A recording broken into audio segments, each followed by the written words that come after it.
What's going on, everybody? Episode number 54, Motorsports Almanac, coming at you after both a short weekend in Bowling Green, Ohio, but yet a very long one at the same time. Joined by Wyatt. Looks like it's just going to be us two kicking it tonight. Bud, what's going on? I know you're still trying to recover from Bowling Green. I think I am a little bit too. It went by way too quick. Short and Bowling Green, it does not go in the same sentence together because it's always not even a week. It's more than a week process to do that whole thing. But yeah, it is.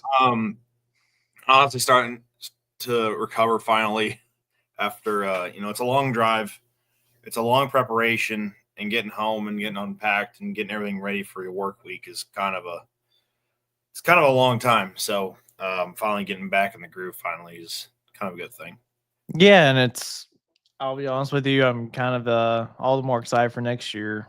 I'm kind of ready to go again already, but let's go over Bowling Green, right? Because we left this show and we had talked about all the things that were going on already with Silver Bullet. The question was he going to show up or not? Was everything done, right? And then we had some unexpected guests show up there within our own media community. That I think surprised a lot of people. And we set some new things in motion, I think, to be discussed in the offseason as well. And we got a couple of announcements as far as the interleague pull-off goes this year as well. So we're going to cover all these things. But where do we even start? Do we want to start with what happened on Thursday night there with the Light Supers? Trying to think, is there really anything to discuss more on Wednesday or even before that? I don't really know if there is, other than kind of not that I know of. You were there before I was. The pre-party is usually just kind of like everybody finally getting to hang out, and there's some people you don't get to see in a long time that either are not out for parts or whatever, and it's just good to see folks for a little more than a day. You go to a show like, say, Chapel Hill or Fort Recovery, Rockwell, or something like that. You're there for a couple days, but you're getting back out of there. Bowling Green, exactly. It's kind of like farm show in a sense where you get to sit and hang out for a while. So yeah, exactly. That's the one thing I do like about Friday night in particular. I think you were off Friday night, weren't you? Or were you? I can't remember. Off Friday night. I was off Friday night, at least for what the teams I've been helping. Yeah, like we got to all hang out there and just watch the show on Friday night. That's one of my favorite things to do because I don't run, my brother don't run, y'all ain't running, and we all just get to hang out and actually just enjoy each other's company on Friday night for the most part. But then we pick it up all day long Saturday. But let's talk about Thursday night, right? So we're going through there, and the pull-offs were a thing at Bowling Green this year, which I absolutely love it.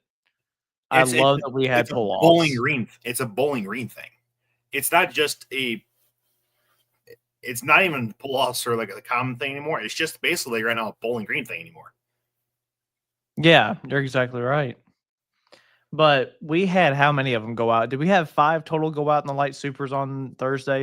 It was either 4 or 5. I can't remember. Yeah, it was 5. It was both of the Whitworth tractors. It was Mark Swedelson, Rex Kuhn, and then Larry Phillips.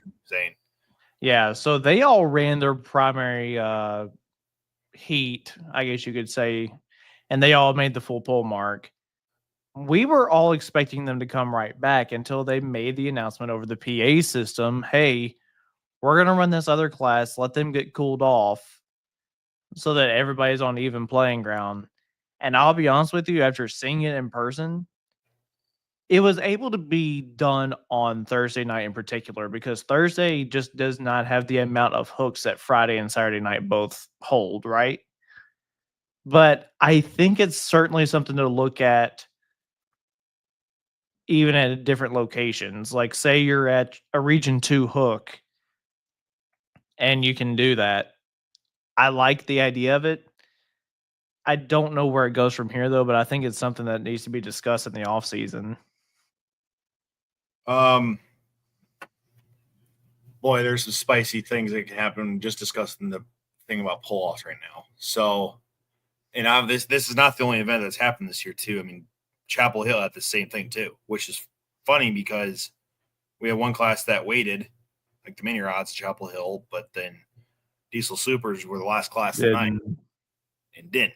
So this opens and just to be completely direct here, it opens up a completely different can of worms because where does the rule book has got to change by circumstance because everything is circumstantial because they were light supers were first class. Okay, you could probably make that judgment to run them last class pull off.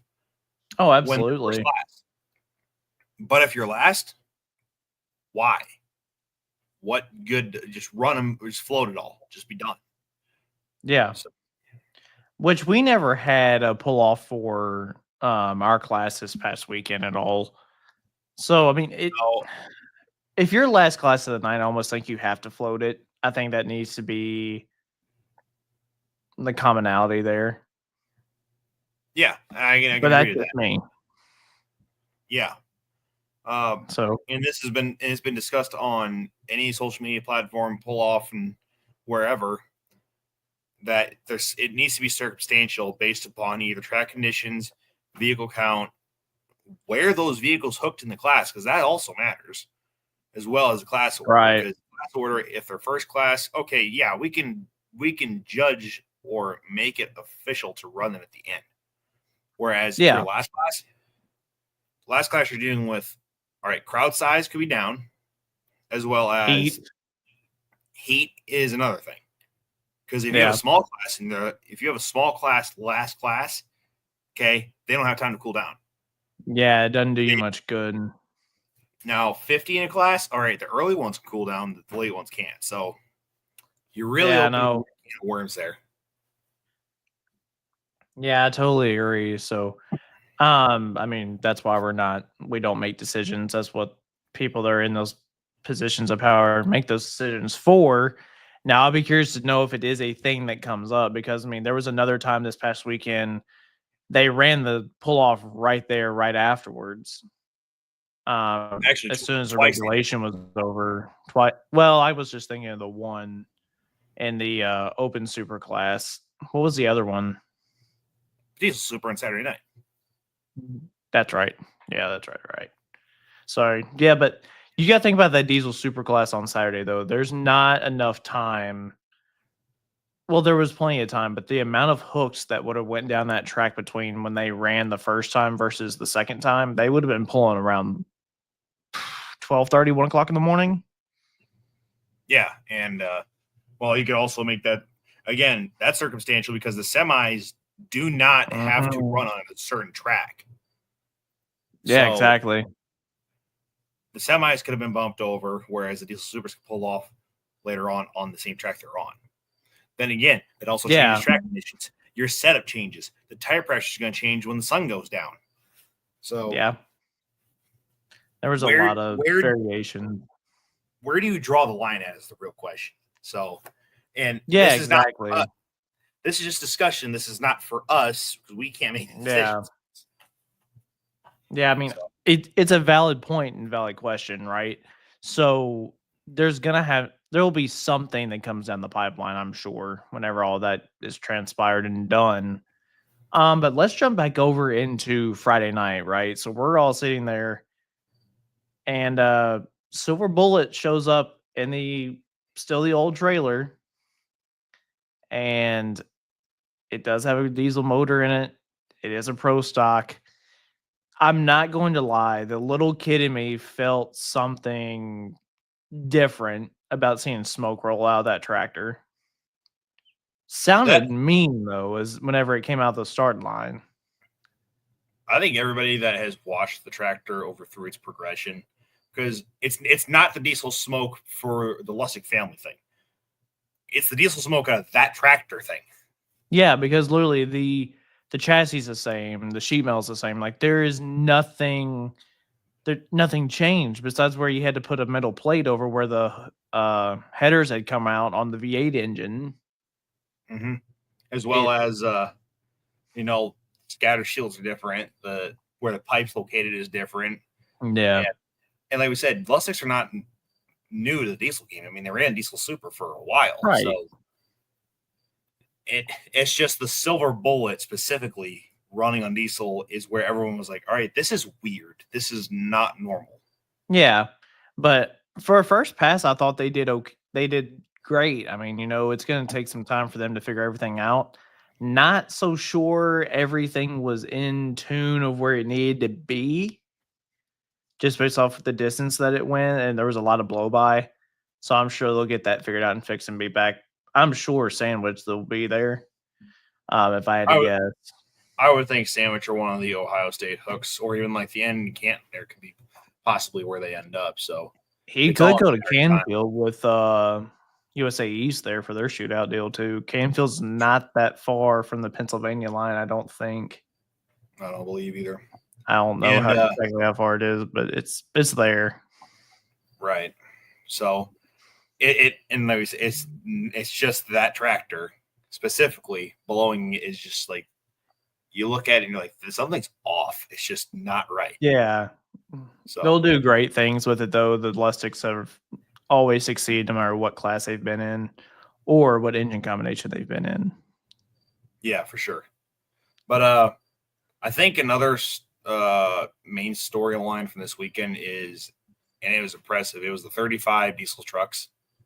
Absolutely, man. I didn't get to catch all of them.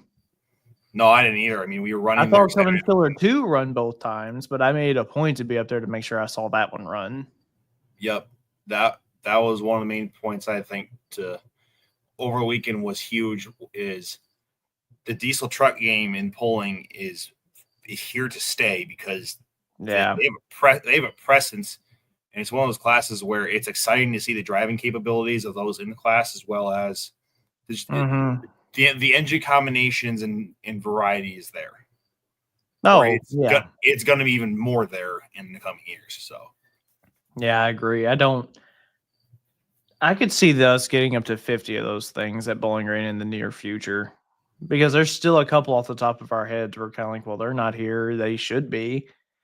But you take the Lee family that one Saturday night there. They have 2 trucks. There's a third coming.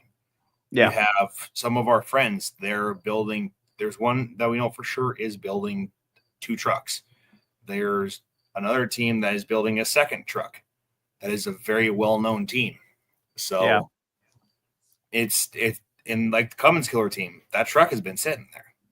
Yeah, Cummins Killer 2's just kind of been sitting there soaking up the dust, and they decided to bring it back out for Bowling Green. Oh, and that won't be the last time. That'll be a common circumstance that's coming out. Yeah, I don't know how to feel about it being on the single turbo as opposed to the Cummins Killer 3 setup. It's probably something to do in this.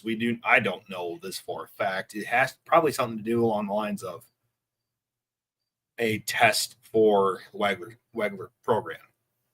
So, probably. I'm sure he'll take both of them to Shides this coming weekend too. Right, which is probably the plan there. So it's probably something just along the Wegler Duramax power plant. Yeah. Got to give a shout out to the Lee family, though, man. They made 3 runs with Kong, and they end up winning on Saturday night there. That class, I did not catch all of it. That class, when you rewatch it, was awesome. Yeah, it was. Especially for them and seeing, because they went to Idaville at the beginning of the season before they went to Farley, and they were fighting that thing something terrible, and then to go to Bowling Green and be able to win the session, I think that's really cool. Well, and that truck built by Jeff Miffick, that truck is very capable. It's just, can you get the entire package put together? And I believe that's what they're doing right now. And we've seen what you can do when it's all together there at Bowling Green. Yeah, exactly. You're 100% right. Who ended up winning the ring for the diesel 4x4s? I never saw. Oh, goodness. I think it was it Crowder? I think it was. No, it was Todd Dugan, I think. Again. It could be. Here, I'm going to do some quick math. It was Angry Farmer. I want to roll through some comments real quick while you're looking that up. It's JP. It was Angry Shine. Angry Shine. So. They should let drivers vote if they want the pull off. If they're going to keep it implemented, I don't believe it's fair for someone to be in first place and not get to make it back for the pull off and drop down to say 5th. I'm not sure I understand that one. Do you? Let me reread this. They should let the drivers vote if they even want to pull off. So that would mean if they want to either just split it, and just wait for the next day, because that could be also one thing is you pull it off for that first session, but some guys may not make it through the pull off. Yeah. So the second part is if they're going to keep it implemented the way it is. Matthew says, Shane, are you coming to Drag Wars like a lot in September? Buddy, I was planning on it. I don't think I'm going to be able to get away with as much stuff as we've got going on now, especially with corn harvest starting a little earlier than we had anticipated, because we've already got guys down here shelling corn. So I doubt it, unfortunately.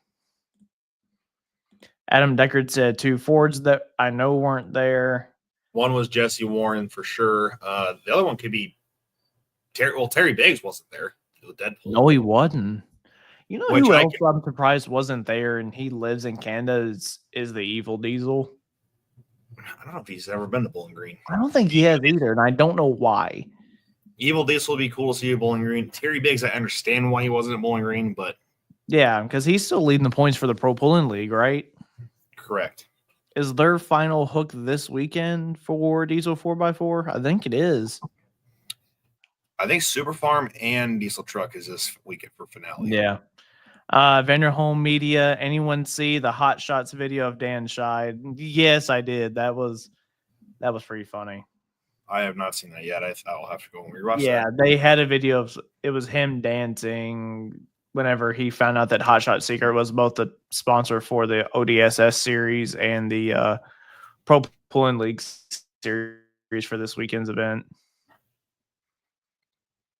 It's pretty good. It's going to be great for Hot Shot Secrets to further exposure as well as put their product on the track and show what it can do.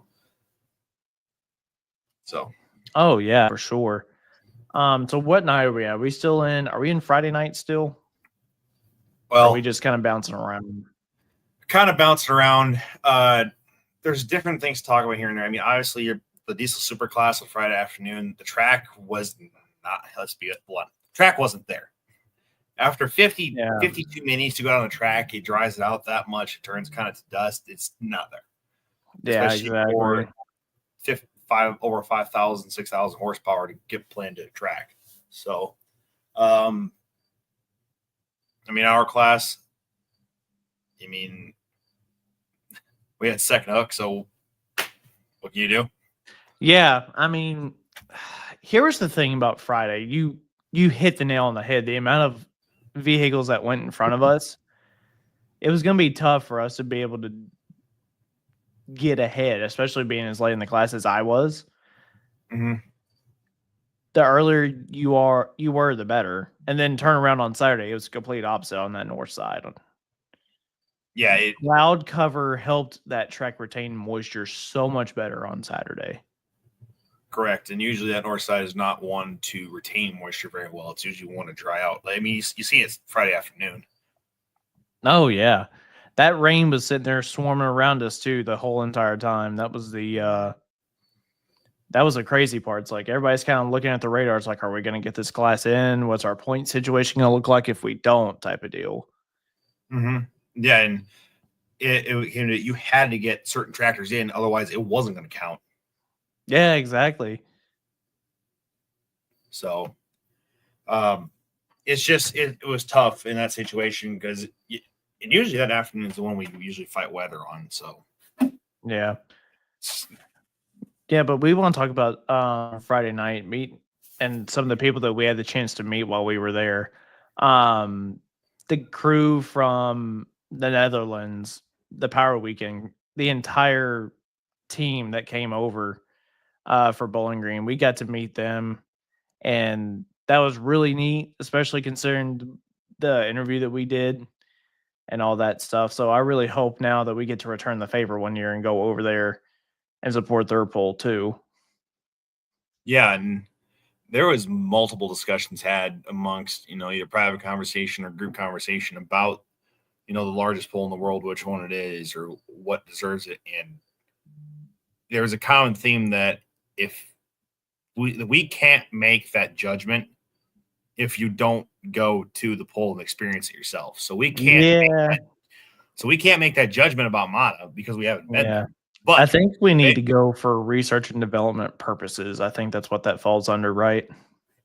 all that, as well as just experience what they tell us, and what everybody's It told them is. about Bowling Green. Yeah, but fast forward to Saturday, man. Saturday was a blur because, especially for us, because we had light supers run over here and we try to help out the Phillips team as much as we can with their 3 tractors. They brought all 3. Then I was running Saturday afternoon, and then we really and truly didn't have much time to put mine in the trailer before it was time to go back and get Brandon's ready to go for the nightcap. And man, there's just something about that Bowling Green flyover on Saturday night. It is one of the coolest things that you letter A see, but also in the experience. It sets the tone for the night. Yeah, and there's something about certain nights at polls that it's a spectacle. It's Friday night in Toma. It's your Saturday night in Louisville. It's even just walking the grounds of Chapel Hill, but it is the Saturday night flyover, big crowd Saturday night Bowling Green. Yeah. And right after that, man, the action kicked right off into high gear like it should have. You know, the diesel trucks on one side, the Superstock diesels on another. I got to give a shout to some guys, though, too, in that diesel super class. Man, the Bradishes, they have been fighting M80 so hard, and anything that they could have had to fight with that thing, they've had to.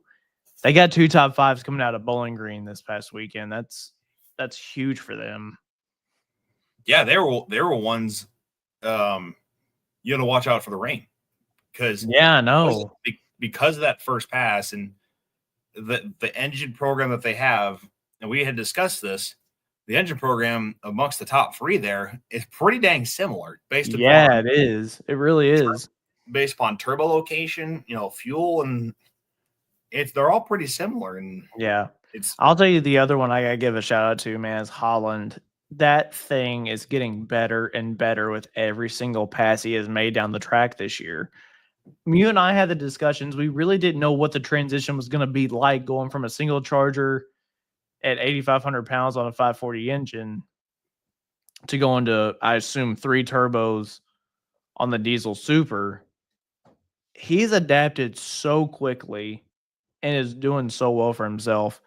You and I had this discussion because we've already kind of started looking around because there have been some regional points races that have wrapped up already. Man, picking super stock diesels for farm shows going to be really hard, and I like that for the first time in a while. Yeah, and it's good to see a shakeup. And I think that's one of the main another storyline you had to watch this year was with, and it's unfortunate to talk about this, but with Outlaws dropping certain events for diesel supers, what was that going to do for numbers in the TPA side? And we saw that in full force. Yes, there were certain tractors not at Bowling Green, but the numbers overall were up this year at every poll. Yeah, they were. I mean, with Bowers new diesel super stock, Brad Campbell and Scrappy and Remedy running full Grand National Tour. Buckman making the appearances that he has, and Kyle Holland with his new tractor. It's just the resurgence, at least for now, of the diesel super is good to see, and having that discussion finally again of all right, who's getting in the farm show? Yeah, it's finally something really cool. yeah, so. And I mean, I'll tell you another class that's going to be tough as always is it. I mean, ours is going to look different this year just because of the people that have ran the tours this year. It's going to look different. Like there's no ifs, ands, or buts about it. The blue tractor that was there in our class specifically from out east, was it called Babe? Something like that? It has to do with the Blue Ox. Sin Singer, I believe it is. Yeah, dude, they got them a top 10 on Friday. Never laid eyes on the tractor before in my life, and he did very well. Yeah. First time I've ever seen him in Bowling Green. Yep. Modified's going to look different now, especially because of American Thunder. Bill Voorhees announcing retirement after this year. Bill Bohr's announced her retirement. Certain guys have ran full tours. We've seen, Bollingers are not as much in the unlimited or modified, so to say, this year. They've only made select appearances. Where does that put, with the light mods this year on Outlaw? Where does that put them for Farm Show if someone want to put a third motor on? Yeah, exactly. It's just there's so much that's gonna happen. And I mean, I'll be 100% honest, it's gonna make our lives suck there whenever we're trying to make the picks for them. But I like it because that means we've got to actually do our homework. And I think for a lot of people, it's going to resurge for some people, it's resurged some passion in the sport. Absolutely, it has. We've seen, look at over the past couple of years, Scott Phillips has made a return. Him back in his own spot in Bowling Green's good to see. We didn't see the Bramers because of the ITPA points, but those guys have been a mainstay for years. Obviously, Voorhees coming back. Polling is looking in a good direction, at least on the competitor side in competition.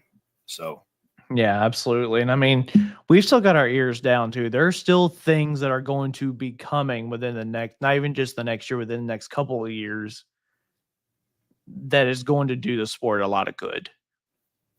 Yeah, and only give it a little. Well, I mean, we were talking about the guys that were there this weekend. 1320. Yeah, we haven't even touched on them yet.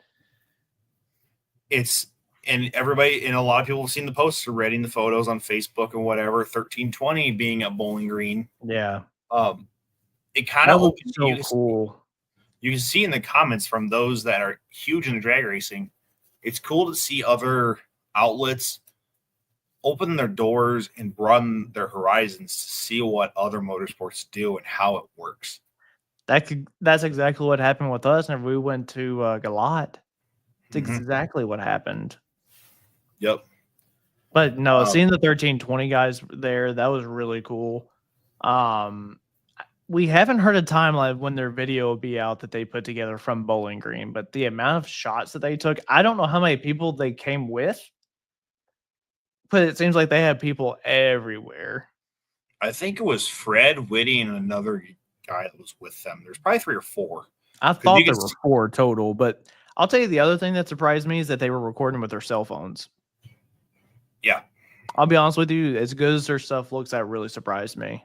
And kudos to them for being able to make that happen. I can't make that happen. I have to have the camera. Yep. And you could see whenever we were in the hot lanes, in either with the mini rod super farm, you got the diesel super. You kind of look over and you can see them walking around doing different things, and you can see the reaction to things. It's like they've seen some cool things that they've never even thought of or seen before. Yeah, exactly. It's great for our sport the entire way. And I think it's really good for them to tell their perspective of it and their story, because they can speak to their audience much better than we ever could try to relate to them. Yeah, exactly. You're 110% right. But so you want to take a pause on Bowling Green and make our announcement that we've been teasing for a little bit? I mean, it's pretty cool. I mean, in all reality, yeah, it is. Sort of has to do with polling yet, but yeah, it really does. Hang on one second.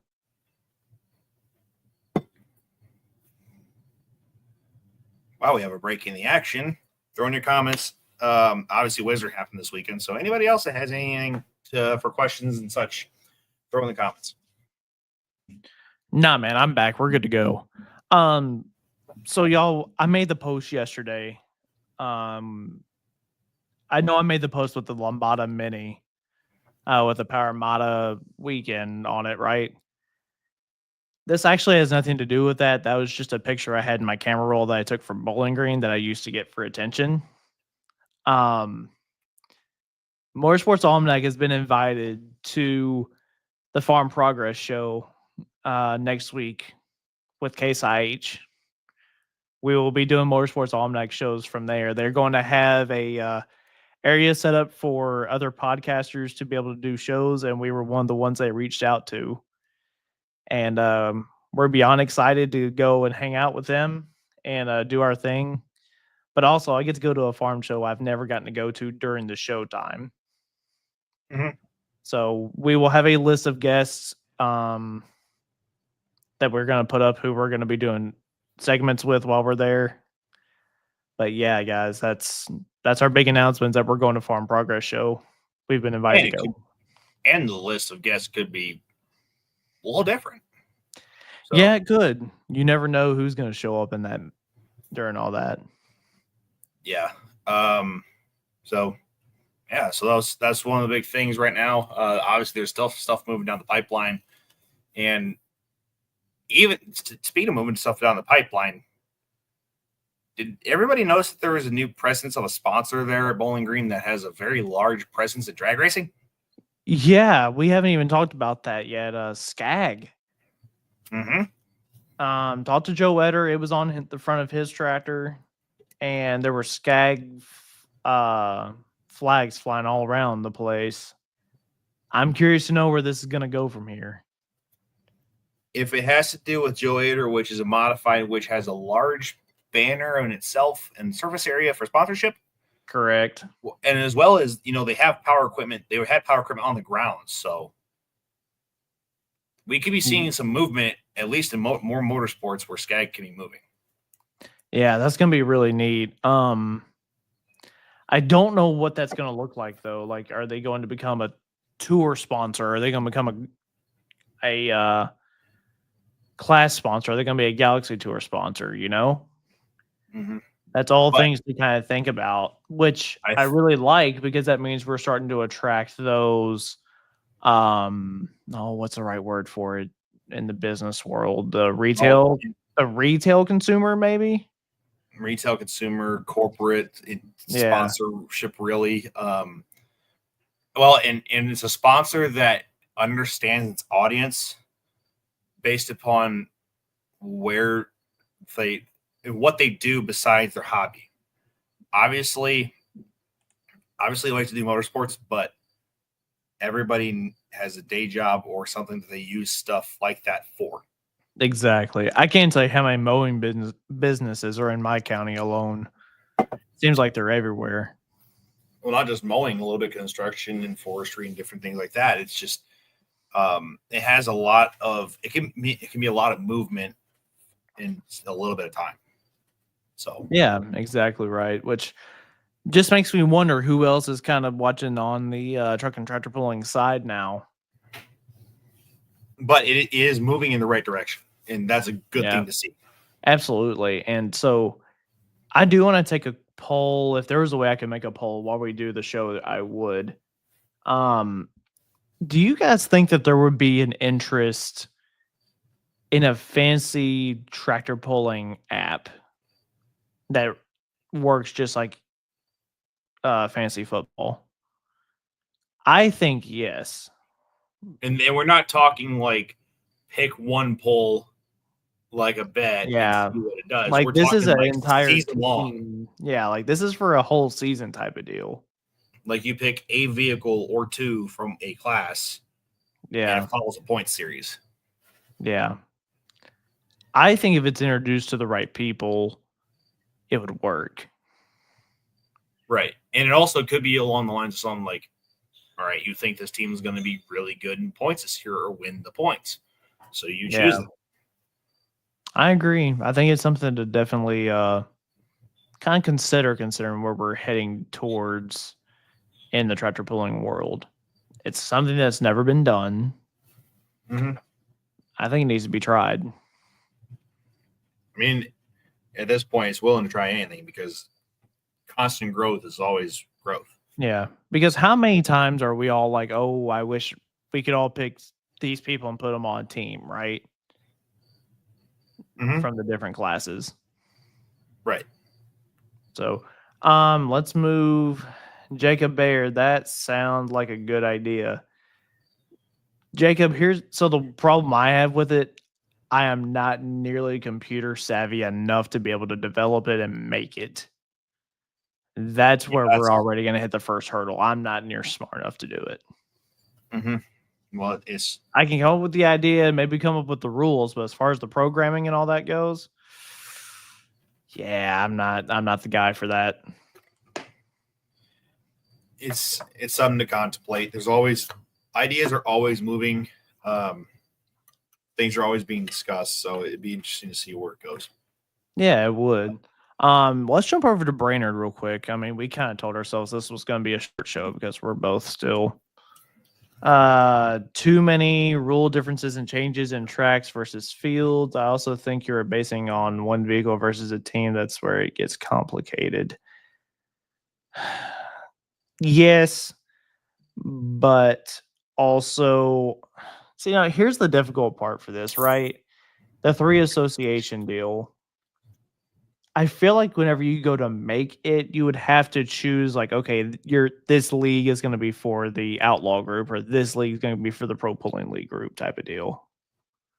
Mm-hmm. I think that's how that would have to work. I'm not real sure. See, like these are some of the logistical things I've got to think about. I mean, in all reality, I mean, You're right though, Cody, 100%. yeah, I mean, Still be fun. You'd have to work through kinks and different things and discuss how it would work, and where does this apply? Does it apply only to events like a point series rather than a bigger one like Bowling Green where you have so many outliers? And so you have to work through this stuff. Yeah. So, I mean, I'll tell you the thing that I thought last night, because I was texting somebody this. I can't remember who I was texting this with. Something like, so let's say that Simon's series comes to life, right? That you would pretty well be easily able to do that then. Right. Yeah, because you have a set lineup based upon the first event and who or believe is going to be running that series, and you can basically pick upon it's a limited number of competitors within there. David Vandenberg, any idea where the Midwest Winter Nationals might be for 2026? Is there any talk of it yet? Yes, it is happening, but it's not up to us to reveal to where it's going to be. That's not our jurisdiction, I guess you could say.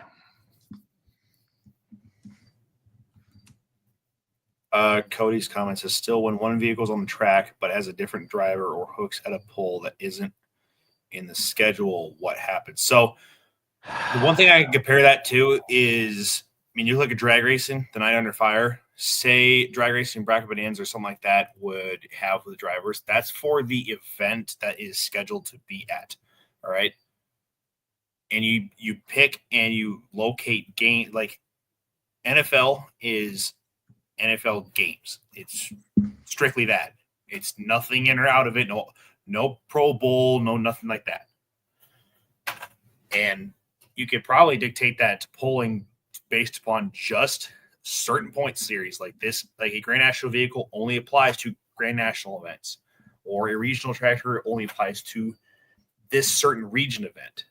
So it's not applicable. The other problem you're going to get into having though is that you're going to have those ones that buy those licenses, but you don't know if they're going to go to all of them. That's going to be the biggest issue, is the ones who buy the licenses but never go to all the events. But then aren't you taking the same risk with an NFL player on the IR, or if they opt out or they are sat for a week? Yeah, but far enough ahead of time, you're able to make adjustments. Unless you're like me, you just don't pay attention. You just play with like 3 people in the IR in 1 week. Oops.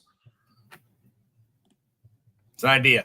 It's always it is, and I like it. So I don't know where we'll go with it from there. All right, Brainerd. Yeah, go for it, bud. It's kind of funny that the 2 largest. Cody, that's not true. Not fantasy. Fantasy is single players. Yeah, fantasy you have single players. The only time you have teams is on defense. Correct. Back to Brainerd. And it's kind of crazy that 2 of the largest motorsports campground happenings are happening the same exact weekend because you have Bowling Green and then you have Brainerd. So Brainerd always won for a fast track. It's way up in north central Minnesota. It got pretty cool. and people wearing jackets, which made for some great times. And one of the things we saw in qualifying was Brittany Force, their track record, 341 miles an hour in top fuel car. And holy cow, when's anyone else going to break through that barrier and try and really throw the gauntlet down? And we haven't seen it yet, at least in a little bit, but it was cool to see that happen. Jordan Vandergriff was filling in for Sean Reed this weekend, as Sean is still kind of recovering from the crash he sustained, I believe back at Seattle. So Jordan getting back in the seat, back like he never left, went up to the number 3 qualifier, did what he did. Didn't win the race, but had a really, really good weekend. Showed some teams that are contemplating driver roles that man could still do it at a very high level. And he deserves a shot. Another good thing to see back is the Torrance family. Torrance family has taken kind of a break with this year, running a limited schedule. Good to see them back in Brainerd, always a contender. Yeah. When are the other classes going to break records in the top fuel? Jordan, so much stuff. The celebrity TV show driver, I was not familiar with that.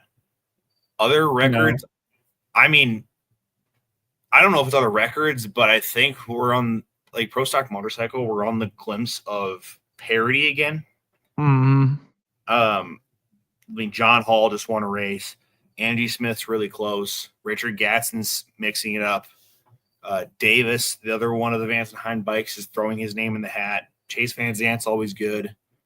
So that class is just parity in itself. Funny car. Well, J.R. Todd really this weekend showed his colors. The weather, I think, just affirms just certain categories. It's like, absolutely does. Look at Gainesville. They knocked the scoreboards down in Bro Stock. But then you go to Sonoma, back at sea level, Top Fuel blows the doors off of everything. Brittany runs 343. So it's always based upon track. I mean, look at Brock. Goes to the World Finals, 340 is no problem. Where other tracks, they're going to struggle a little bit. And it's always circumstantial because you always see like certain classes dominate and certain classes struggle. So yeah, I think when you get to Indy, you'll see a lot of, well, Indy's always even across the board, and usually is most times. So I think Indy will put on a really good show. So we'll see. But what happened to Spencer up there? He had a great run on first. He had a great first round run, and then I think you say he lost off a whole shot in the second round. Beat Alexis in the first round on a whole shot and lost the second round on a whole shot. Made it down both times. Just didn't get to the finish line first. No. That team is making strides. He's going to get his first win soon. Calling it now. By the way, Wellington, Ohio lineups are out. Yep. They usually come out Tuesdays. 26 Pro Stocks. Going to be good. 13 light supers and 12 unlimiteds and 20. That's like 27 minis. Yep. But back to Ringers. Ray Anderson going back to dominating his home state. Always happens. Austin Brock killed it on the tree this weekend. Nothing different there. And then Top Fuel Duckaletta got Clay Milk in the final round. Just Alan Johnson finding his stride at the right time with that machine. So I wish the Zoo and Bowling Green were not the same weekend because they'd be really fun to go to. Terry Benson, just put your team together no matter what series they're running. So many from each class, you would get points on each one. Your team does better no matter what, base it on a certain number of hooks. You could do it like a drop system where they like go to a certain amount of hooks during the year. Yeah. I got all bad placements. I really brought that up at a bad time because that's making my brain having to think about it. He said, if one, I'm assuming that's supposed to be, if one doesn't play, you still have others that do. Right. But so here's the thing. In theory, your league should be small enough like it is in the NFL. Like I know there's a ton of more players in the NFL than there are truck and tractor pullers. But it should be small enough that you have the quote unquote free agents, and you should be able to plug them in if you find out that they're not going. If you have one that's not going, then you know you have one that is.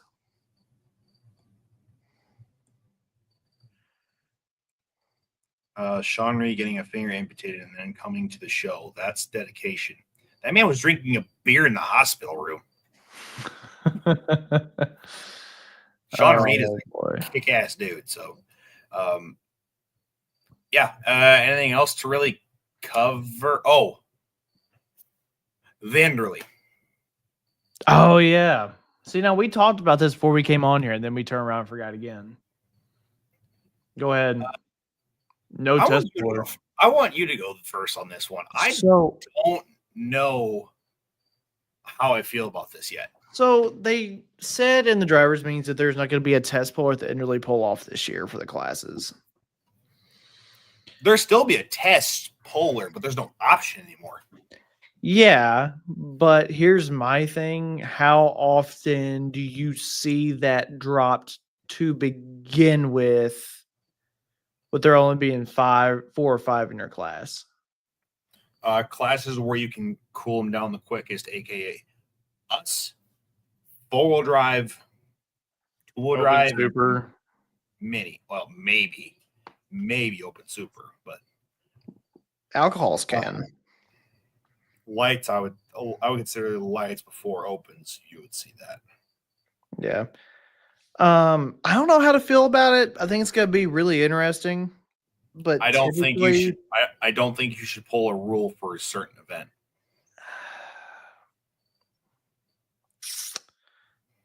Cody, odds are they're not gonna reset the sled because I mean they run out to 400 feet anyway. Yeah, they had diesel trucks running on the hard stuff at like 410 feet. So yeah, so that's not a thing. Dylan Dirk says biggest surprise and ring winners are teams that bring attention for the ring. This is gonna sound terrible because he was a former ring winner there, but I haven't seen him in so long. But Ryan Reisel winning the ring in the 2-wheel drive. That I can agree to that. I think because of the limited schedule that I've seen the man run this year, that truck pulled on some stellar passes. There's just certain vehicles that show up for Bowling Green. Mm-hmm. Oh yeah. Mm-hmm. Super Farm, not really surprised. I mean, the man's national champion. Your brother. That was his second ring. I don't think of any surprises other than. No, I'll be 100% honest with you. The way that Lee's season was going, no, they didn't win the ring. Never mind. Todd Dugan win the ring kind of did me because of he hasn't been out that much. You know what I mean? I think just based upon limited schedule, I think it's Ryan Reitzel is the biggest one. Class Act super semi, that truck has always been a contender. Man, though they laid it all on the line on Saturday night too, man. Holy smokes. Cool to see Tommy Corley get his first one. Yeah, that too. But the way they've been running this year, I don't think that surprised us. No, but the fact that he got a handle on that new truck so fast, was cool to see. That M80 right there, yes. Michael Sturgeon. That team has, and people think this is a surprise, but that team has been working on that tractor really hard, and it's paying off. Yeah, they heard it a smidge in the pull off on Saturday night. I don't know who didn't in the pull off, but neither here nor there. I talked to Aaron personally, and he told me what happened. And tractor come loose, and that's where the flutter came from. The tractor's fine. Oh, the tractor is good. Mm-hmm. That's great to hear. That's awesome. So let me ask you this: what does the Diesel Supers look like for a farm show now? We've got to take into account. We've got to take into account the ones that don't apply though too. I love it. Not going into it now. We do that later on. Come on, man. But Wait, Mark. you want to know the sad part about that? We've got to actually start thinking about that like really soon because season's almost over already. Yep. Marcus Weddleson, Light Superstock ring winner. So Did cool that to see surprise there. you though? Really? No, but there was a discussion on who gets it based upon the pull off that happened on Thursday night. Why is that? Because by technicality, Marcus and Rex tied for points because Rex showed up for the pull off on Thursday night, but Whitworth didn't with the other one. So he got fourth place points. Whitworth got fifth place points, even though I forgot Rex, that Whitworth didn't show back up with the other one. because Whitworth did not show up, so they technically did not get the same points, even though they both didn't hook the sled. So Ooh. Rex got a first and a fourth. Marcus got a second and a third. But by distance, because Marcus made the second pass on Thursday in the pull off, he got the ring. Wow. Okay. Huh. I had forgotten about that. I hated he had starter issues in that pull off. I was really curious to know how that was going to turn out. There could have been 5 tractors, but stuff happened. Yeah. Anything else? Anything else you guys want us to hit on? I feel like we've hit everything that we possibly could. Yeah. Any more questions for us before we kind of call it quits? I don't. Yeah. We're not having a show next week. Probably the week after. Yeah. So that'll be. We'll hit it right before Indy. And it'll kind of be our last hoorah before the season kind of ends before Inderley. Yeah, it'd be September 2nd. Yeah. But So, you guys do have the chance to come see us live at Farm Progress Show. Yeah. So, it's kind of unfortunate what happened to Scott Miller in our class. Did not expect that out of Super Farm. Did we find out for sure what happened? I did not, but the way it looked like it split the block. So, yeah, it did. Yeah. Ruscio says points races are the biggest thing right now. There are many, many, many points races right now going into the last 2 weeks of the season decided by like less than 4 points between like 4 vehicles. So be on the lookout there. The only points race I know for sure that's sewed up if he just shows up to the Enderley is two-wheel drive. I believe Superside is Chase is leading. Chase has a 6-point lead. Farm Progress going to pull with APL. Rusty, I think you're thinking a half a century of Progress show.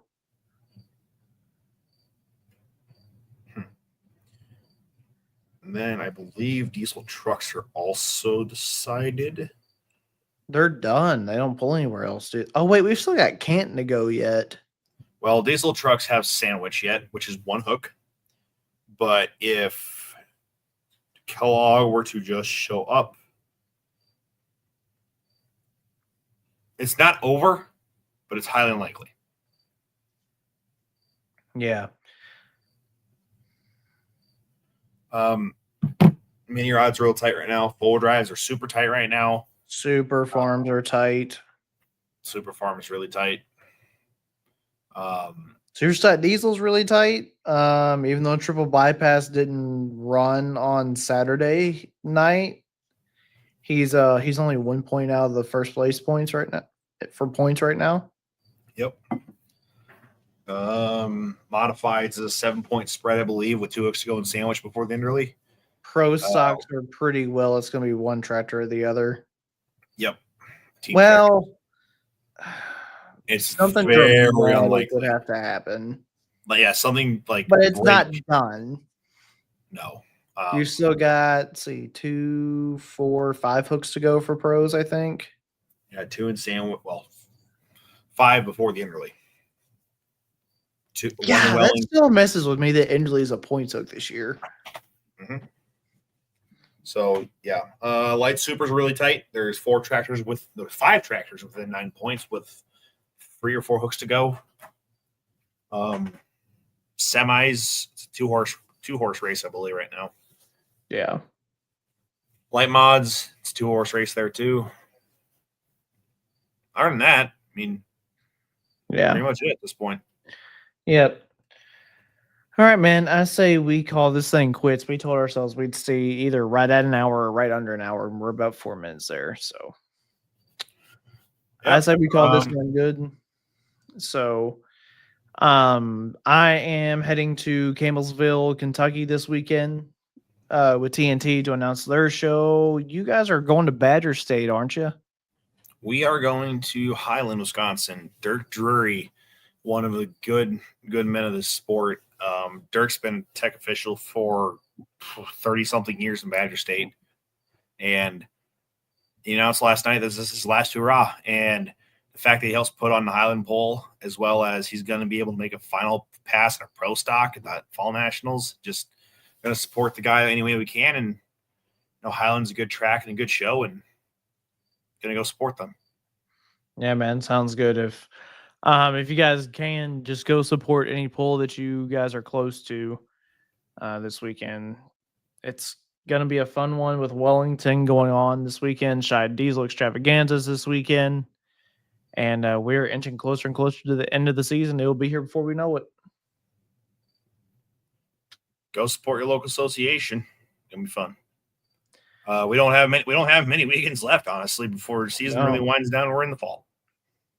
No, and then we get to go into doing our I don't want to say our fun shows because all of them are fun, but our more interesting shows where you never know who's going to show up whenever the season's over. Yep. And then it is on to Drag Illustrated series. And then we've got Weeklands first and then Drag Illustrated where we'll focus at. For sure.